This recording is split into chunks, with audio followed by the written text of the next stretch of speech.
November 1న జరిగే చెలో హైదరాబాద్ కార్యక్రమాన్ని విజయవంతం చేయాలని ఎంఆర్పీఎస్ నేత మందకృష్ణ బాదిగ పిలుపునిచ్చారు. జస్టిస్ బిఆర్ గవాయ్ మీద జరిగిన దాడికి నిరసనగా ఈ కార్యక్రమం చేపడుతున్నట్లు ఆయన వెల్లడించారు.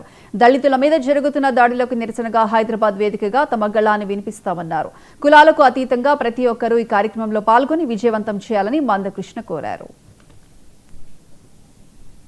దీన్ని దృష్టి పెట్టుకొని రేపు భారతదేశంలో అందరికీ ఆవేదన ఉన్నది, ప్రపంచంలో దళితులందరికీ ఆవేదన ఉన్నది.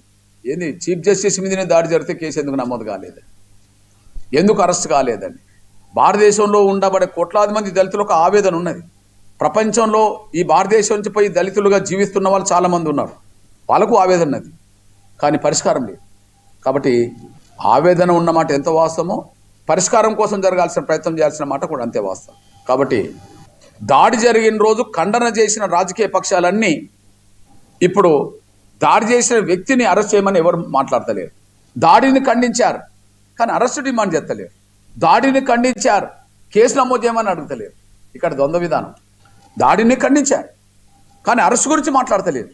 అంటే దాడిని ఖండించకపోతే దళితులు దూరం అవుతారేమోనో, అరెస్ట్ చేయమని డిమాండ్ చేస్తే దాడి చేసిన వ్యక్తులు దూరం అవుతారేమోనని ద్వంద్వ విధానం ఇది కొనసాగుతుంది. ఇట్లాంటి పరిస్థితుల్లో ఈ దేశంలో ఉండబడే దళితుల ఆవేదనకు బయటపడాల్సిన అవసరం ఉన్నది. దీన్ని దృష్టి పెట్టుకొని రేపు